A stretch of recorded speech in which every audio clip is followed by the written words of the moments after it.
Do you think most big tech will reduce use of AI as it's very expensive to operate and they haven't figured out how to make money from it?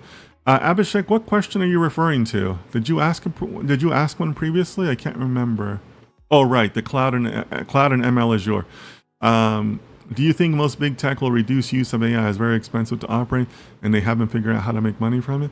I'm not sure if I'm on board with your statements there, Abhishek.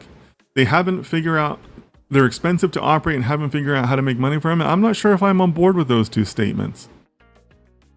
Expensive to operate is a relative term. It depends on the algorithms you're working with, right?